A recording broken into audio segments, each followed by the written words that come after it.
Ballot paper से चुनाव कराने का निर्णय किया है।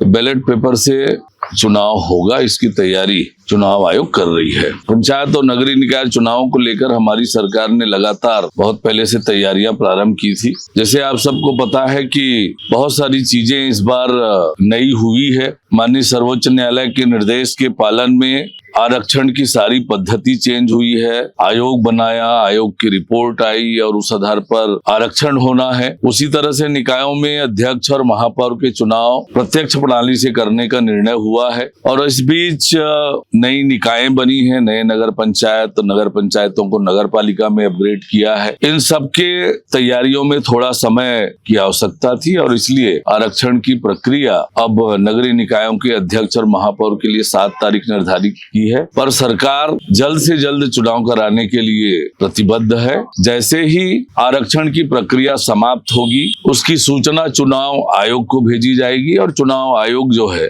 उसके तुरंत बाद चुनाव के कार्यक्रम घोषित करेगी। सरकार पूरी तरह से प्रतिबद्ध है जल्द से जल्द चुनाव कराने के लिए, पर कुछ नई व्यवस्थाएं हमने की है, उसके कारण थोड़ा समय लग रहा है। जैसे आपको बताया कि कई नियमों में परिवर्तन किया है। प्रत्यक्ष प्रणाली से चुनाव, सर्वोच्च न्यायालय के निर्देश पर ओबीसी रिजर्वेशन के लिए नई व्यवस्था और एक और महत्वपूर्ण व्यवस्था कानून में परिवर्तन करके हमने की। पहले साल भर में एक बार मतदाता सूची बनता था, अब इस बार हर 3 महीने में मतदाता सूची उस हिसाब से बनाने का निर्णय किया, ताकि ज्यादा से ज्यादा जो नए मतदाता हैं, जो छूटे होते हैं, उनको हर 3 महीने में नाम जोड़ने का अवसर मिल जाए।